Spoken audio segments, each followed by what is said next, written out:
Coach, I want to get to that Loyola win Wednesday night, but first I want to go back a little bit since we haven't had a chance to talk since last Saturday's game at the Ford Center against Wichita State, a game that I was able to attend. I know it didn't come out the way you guys had hoped it would, but you had a very good Wichita State team.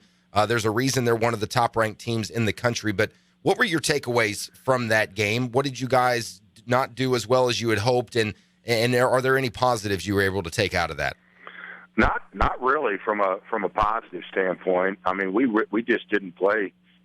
Well, you were there particularly well. I think their physicality, unfortunately, really affected us. I mean, they've got guys. They do as good a job as anybody at attacking shots at the rim. That's something that we certainly worked on throughout the 2 days of preparation. And we did get 24 shots inside 5 feet. We didn't finish. And we got to learn and get better from that. And then just their overall physicality. And we want to be like that. We want to play that hard. We want to be physical. But those are things that I think, we learned. And even though we weren't perfect at Loyola, I do think we were better. Well, the one thing I took away from that Wichita State game, and again, not to take anything away from them, as you mentioned, a very physical team. Their defense was on lockdown. You guys had some difficulties finding shots, and again, as you mentioned there, you had a number of them within 5 feet, and they just wouldn't drop for you. What do you work on practice-wise to make sure that kind of thing doesn't happen again? Well, we watched a lot of film. We really pointed out, I think a lot of times when you see yourself not being aggressive, your body falling away from the contact instead of jumping into the contact and getting to the free throw line, that you're double clutching shots. There's just a lot of things as a player where you think you're doing it one way and now you see it. And then we do it every day. I mean, our guys go against pads. Our coaches are pounding on these guys. A lot of times players can think, well, it's not punishment. It's just the ability to develop the habit of going through contact, having good concentration on your target, and finishing shots at the basket. And that's something that we will continue to do, because when we've had success as an offensive team, we've built our game from the inside out, scoring on those tight cuts, scoring on drives, getting the ball in the post, and getting to the free throw line. Coach, it's said a lot in other sports, especially football. Games are won in the trenches. But that what you're talking about there, getting tough and physical down low, that's a big part of basketball as well, in the trenches, so to speak. A lot of games are won in the paint, right? Absolutely. No doubt about it. As a defensive coach, you're not wanting that ball in there. You're wanting to do everything you can to prevent layups, prevent inside post touches, prevent fouling, just forcing teams to do things on the perimeter. And the flip side is offensively, we want to have the opposite. And really, our guys have done a terrific job. I mean, that's enabled us to shoot a high percentage. And we did, we did a pretty good job. I mean, we missed 24 shots inside that 5-foot range so we were getting it in the interior. We just, unfortunately, were not finishing our opportunities. Well, one of the things that come about sometimes around here, and you would be able to answer it a lot more than us couch coaches, if you will, but when you go out and recruit, you and your staff, University of Evansville is a very high education university. Is there some guys, I guess there's no other way to put it, is there some guys you miss out on because of academics that may help out a little bit in those big physical type situations? Because UE is, let's face it, that's a heck of an education over there, and that's a good thing. But does it make it a little tougher on you sometimes as a recruiter? Yeah, not really. I mean, our academic standards are pretty much the same as others, and from that standpoint, I don't think so. I think what you find is we get players that want to come here, and you hit the nail on the head. They want an education, and they want to play in a great basketball environment. The Missouri Valley is a top 10 league, great venues. I mean, that's a huge part.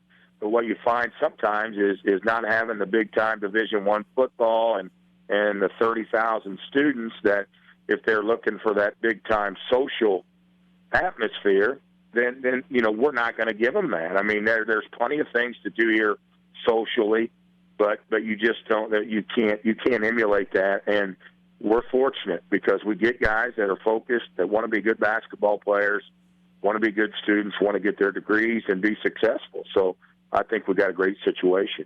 Talking to University of Evansville men's basketball coach Marty Simmons on the Menard Studio Hotline. It's Ford and O'Brien, ESPN Evansville 1053 online, ESPNEvansville.com. All right, Coach, let's get into that Loyola game. You guys kind of avenged that loss back on January 7th with a win on Wednesday night in a game that appeared to me from what I had read, they seemed to put a lot of focus on making sure that DJ Ballantyne didn't hurt them, and I guess they succeeded in that as DJ only had 6 points on the evening, but you had a lot of other guys step up and take over. Egidius was one of them. The names that you hear week in and week out. When you see that kind of thing, as much as you were a little disappointed maybe, and I don't want to put words in your mouth with the way the team performed against Wichita State, to see them come back against the Loyola team and have those guys step up and fill that gap that was left behind because DJ was covered so tightly throughout the game, that has to make you as a coach go, it's getting through to these guys, right? Well, we were thrilled to death. I mean, anytime you win in the Missouri Valley, you're excited about it. When you went on the road, you're even more excited. But not only was I disappointed in just the way we played, our players, trust me, nobody takes more pride and wants to do well for our fans and each other than those guys. That was a very frustrating defeat, but to their credit, they were able to bounce back. We had a couple good days of practice. You know, with Ballantyne, every team we play, that their focus is to limit his touches and make it difficult for him. That's not an easy part for him. I mean, that's frustrating for him at times. And his ability, you know, to continue to work really hard to get those looks and to create opportunities for his teammates, I think he's done a really good job.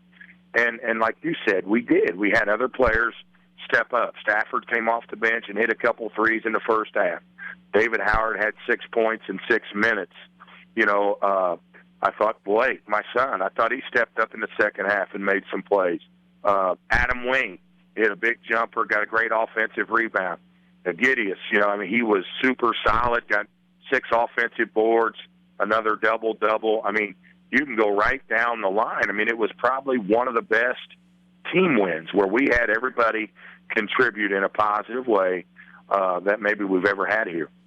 Has it come to a point now that when Egidius doesn't get a double-double, you guys are wondering what went wrong? He's just you know what's almost amazing automatic. with that, and this is unfair to him, is even as he's getting those double-doubles, he's got areas that he can get better at too. And, you know, that's kind of been something that we've had to deal with this year, believe it or not, is when you're having success, you know, you can get a little foggy and not stay, you know, on course. Even though you're winning, even though you're having success, you still got to get better. You've got to focus on the areas that you can improve on, and that's something that we really, as a staff, as a team, we feel like there's still a lot of room for improvement. And trust me, we're pushing hard with video, with our practices, with walkthroughs. You know, the teams at the end of January and the beginning of February, you know, the ones that are getting better, that don't give up on the practice. You know, it becomes monotonous at times, but continue to prepare hard, continue to take care of their bodies, continue to come to each and every game with a great attitude and ready to compete, are the ones that are the most successful. We still got a lot of games left to play, Coach, here in the conference, and you've got another one coming up tomorrow at the Ford Center, 3 p.m. tip-off as you take on Southern Illinois. First time this season you guys will see the Salukis. What can you tell us about that team this year? Well, they're good. They've gotten healthy, and they really struggled shooting the ball a little bit. They're making shots now. I mean, they're very well set up. They're very well coached. Coach Henson has been doing this for a long time. They do a great job. They beat us here last year, late in the season, and it's a tough matchup. They got 2 athletic inside guys in Caroline and O'Lanion that can block shots. They do a great job in the low post. They get on the offensive boards. They got one of the best players in the league, and Anthony Bean, really a dynamic scorer, has really picked it up in the last 2 games where he's knocking shots down. He can get to the basket. O'Brien's a tough, hard-nosed, competitive guy, and then they have Smith, Peters, and Lavender that can really shoot it.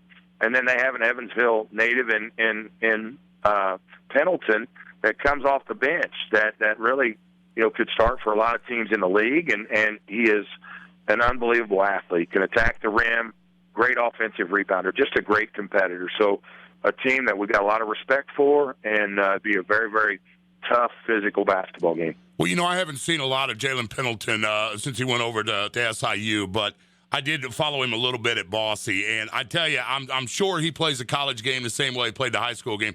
I don't think anybody's more scrappy, maybe is the word. I mean, he's just tough. Yeah, you got him pegged. He plays extremely hard. He's great in the open floor. He can get to the rim with either hand. I mean, he's a very explosive player, good offensive rebounder, makes a lot of big plays, late in games, but just a real competitive basketball player. Coach, best of luck to you tomorrow inside the Ford Center as the U of E men's basketball team gets ready to take on the Salukis. 3 o'clock tip-off time. We appreciate the time again, Coach. We'll talk to you again next week. Yeah, if I could just mention one thing here. Sure. It's a huge day for our program in that we're bringing back the 1964-65 undefeated national championship team. It's their 50th anniversary. You got the likes of Coach Jerry Sloan and Larry Humes and Russ Grieger. I mean, just a terrific group of men, and what they were able to accomplish as players speaks for itself. They've left a legacy here at Evansville.